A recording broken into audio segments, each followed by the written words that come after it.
Buenas tardes, este es El Mundo Ahora de France 24. Yo soy Rosa Pérez Masdeu, vamos con las noticias. En el primer aniversario de su segundo mandato, Donald Trump ofreció un discurso en que mostró fotos de personas sin identificar a las que acusó de inmigrantes criminales. Alabó a María Corina Machado y también al actual gobierno de Venezuela y destacó lo que llamó logros de su gestión. En Francia, el primer ministro recurre al artículo 49.3 de la Constitución para forzar la aprobación de al menos una parte de los presupuestos sin votación en la Asamblea Nacional. Sébastien Lecornu había prometido, sin embargo, que no llegaría a tomar esta medida que acabó con sus dos predecesores. En Siria, el gobierno de facto de Ahmed al-Sharaa acuerda un cese el fuego de 4 días con los kurdos de las fuerzas democráticas sirias que de momento accedieron a retirarse de ciertas partes de su bastión en el noreste del país.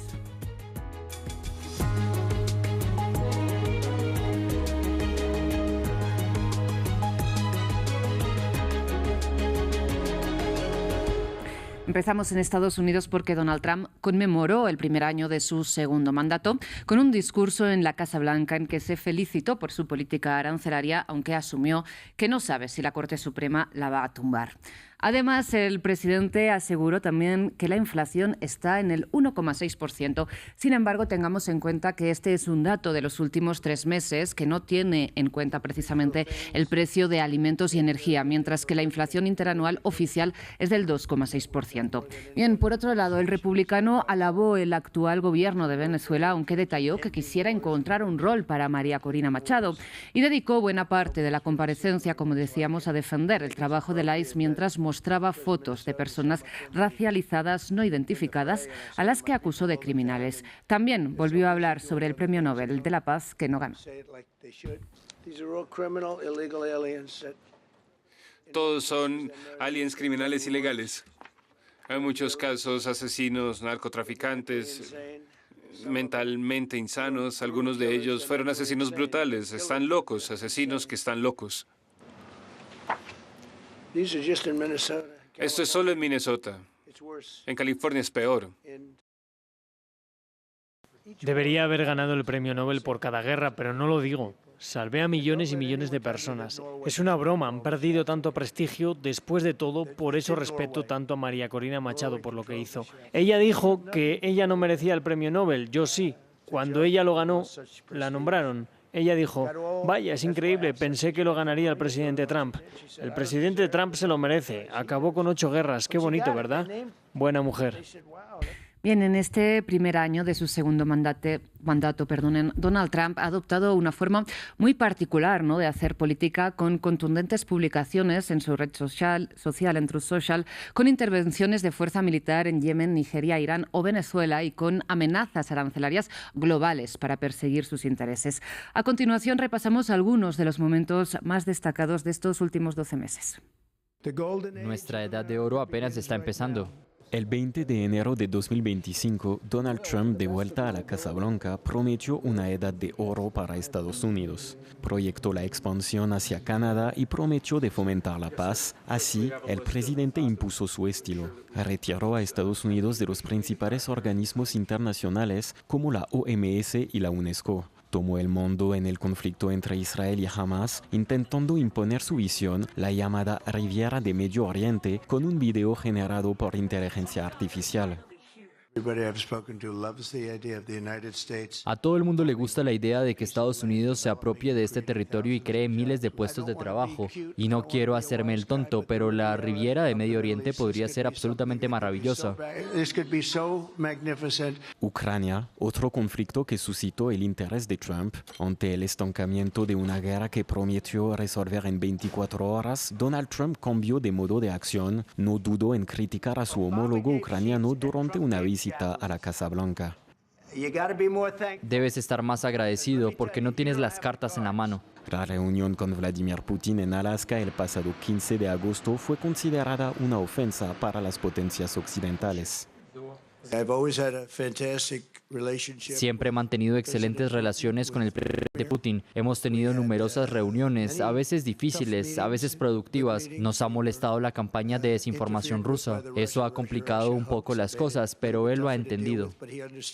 Pero las consecuencias de la política exterior de Estados Unidos no se limitan a Europa. El presidente estadounidense multiplicó las declaraciones ofensivas contra los países de América Latina, en primer lugar contra Venezuela. Todo empezó con el texto de la lucha contra el narcotráfico, atacando a embarcaciones que supuestamente transportaban droga a Estados Unidos. A principios de enero, la captura del presidente venezolano Nicolás Maduro reveló sus verdaderas motivaciones, el control del petróleo venezolano. Ahora su interés por Groenlandia preocupa a la comunidad internacional. Bien, y después de que este domingo el gobierno de Noruega confirmara un mensaje de texto que Trump envió al primer ministro noruego mostrando su resentimiento por no haber recibido precisamente el Premio Nobel de la Paz, esta madrugada pasada el presidente estadounidense ha lanzado una ráfaga de publicaciones en su red social, en Truth Social, en que ha filtrado también mensajes privados de líderes europeos, entre ellos uno de Emmanuel Macron, en que le felicita por su trabajo en Siria o Irán, pero le cuestiona sus planes para Groenlandia. En una publicación extensa, Trump califica de acto de gran estupidez y debilidad total la decisión del gobierno británico de ceder soberanía de la isla Diego García a Mauricio, sede de una base militar conjunta entre Estados Unidos y Reino Unido, y lo vincula directamente con su insistencia en adquirir Groenlandia, territorio semiautónomo administrado por Dinamarca. Que el Reino Unido regale un territorio tan importante es un acto de gran estupidez y es una de las muchas razones de seguridad nacional por las que hay que adquirir Groenlandia. Dinamarca y sus aliados europeos tienen que hacer lo correcto. En otra publicación comparte lo que parece ser un mensaje privado del presidente francés Emmanuel Macron, en la que el mandatario europeo le confiesa que no entiende lo que Estados Unidos está haciendo con Groenlandia.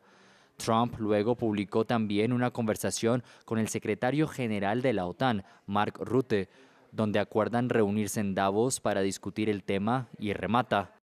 Como expresé a todos muy claramente, Groenlandia es imperativa para la seguridad nacional y mundial. No hay vuelta atrás. En eso todos estamos de acuerdo. Estados Unidos es, con diferencia, el país más poderoso del mundo.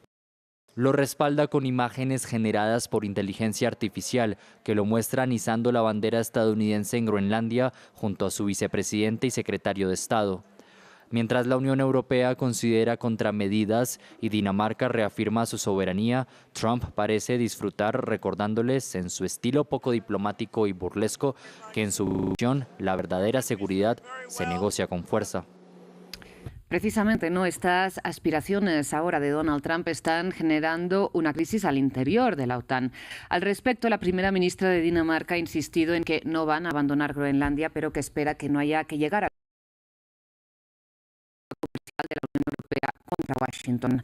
Mientras, el primer ministro de Groenlandia dijo no poder descartar la vía militar para defenderse de Estados Unidos.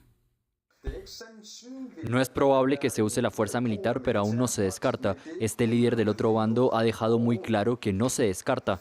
Por lo tanto, debemos estar preparados para todo, pero debemos enfatizar que Groenlandia forma parte de la Alianza Occidental, la OTAN, y si se produce una mayor escalada, también tendrá consecuencias para todo el mundo exterior. Por otro lado, en Suiza, en los márgenes del Foro Económico Mundial de Davos, se estaría negociando el plan de cese el fuego en Ucrania, según avanza la agencia de noticias británica Reuters. Este martes, los enviados estadounidenses Steve Witkoff y el yerno de Donald Trump, Jared Kushner, llegaron a la sede de Estados Unidos para este evento, donde, según una fuente de la misma agencia, también entró el delegado de Rusia, Kirill Dmitriev. Mientras en el mismo foro de Davos, las declaraciones públicas de la jornada han girado en torno a estas crecientes e inéditas tensiones entre los aliados occidentales que mencionábamos. De hecho, en su discurso, el presidente francés Emmanuel Macron ha defendido la soberanía europea y ha denunciado la guerra arancelaria del presidente de Estados Unidos, que ha amenazado con nuevos impuestos aduaneros a los países europeos que, como Francia, han enviado tropas a Groenlandia en apoyo a Dinamarca. Y en el plano interno en Francia, el primer ministro Sébastien Lecornu ha recurrido al artículo 49.3 de la Constitución para forzar la aprobación de una parte de los presupuestos, la referente a los ingresos, sin votación parlamentaria, contrariamente a lo que él mismo había prometido. Bien, la medida implica que el Gobierno se someta a la confianza de la Asamblea Nacional, donde ya la Francia Insumisa y Agrupación Nacional han anunciado mociones de censura que, eso sí, de momento no contarían con el apoyo necesario para tumbar al que es el tercer primer ministro en un año y medio. El Parlamento no puede asumir plenamente su responsabilidad de proporcionar un presupuesto a la nación, lamentablemente debido a las acciones de varios grupos vinculadas a las acciones políticas de diferentes grupos políticos que tendrán que responder por esto ante el pueblo francés y ante la historia. El Gobierno asume su responsabilidad con la primera parte de los ingresos del proyecto de ley de presupuesto para 2026. Cerramos en Siria porque el gobierno de facto de Ahmed al-Shara anunció un cese el fuego de 4 días y un acuerdo con los kurdos de las fuerzas democráticas sirias para que se retiren de ciertas zonas de su bastión en la provincia de Hashek. Las fuerzas kurdas dijeron que están comprometidas con el alto el fuego siempre y cuando el grupo no se exponga a futuros ataques. Ethel Bonet nos amplía. La tregua en el noreste de Siria ante el gobierno de Damasco y las fuerzas democráticas sirias atraviesa su momento más delicado desde el alto el fuego alcanzado el pasado 18 de enero. La presidencia siria anunció que ha dado 4 días a las fuerzas democráticas sirias para aceptar un plan de integración práctica de la provincia de Al-Hasaka bajo control estatal. La medida equivale a un ultimátum político que busca poner fin a la autonomía kurda en esta región estratégica. En paralelo, el Ministerio de Defensa declaró su disposición total para asumir el control del campo de refugiados de Al-Hol y de las prisiones que albergan combatientes del grupo yihadista.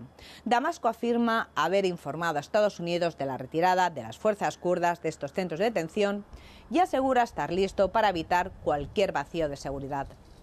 Washington respalda este proceso, aunque reconoce que persisten riesgos, un alto el fuego inestable, choques esporádicos y desconfianza por las partes. Fuentes estadounidenses señalan que la integración de las fuerzas kurdas en el Estado sirio, acompañada de garantías sobre los derechos políticos y culturales, es vista como la mejor vía para evitar una nueva escalada y prevenir un resurgimiento del Estado Islámico. La tensión se agravó tras la fuga de al menos 200 presos yihadistas de la prisión de Al-Shaddade durante enfrentamientos en la zona. Más de un centenar han sido recapturados mientras continúan las operaciones de búsqueda. El ejército sirio refuerza posiciones en el este del Éufrates mientras los combates bajan de intensidad en algunos sectores. La negociación entra en cuenta atrás. El control de Al-Hasaka y de las prisiones del Estado Islámico se ha convertido en el núcleo del pulso entre Damasco y las fuerzas democráticas sirias. Muchísimas gracias por su atención. Hasta aquí las noticias.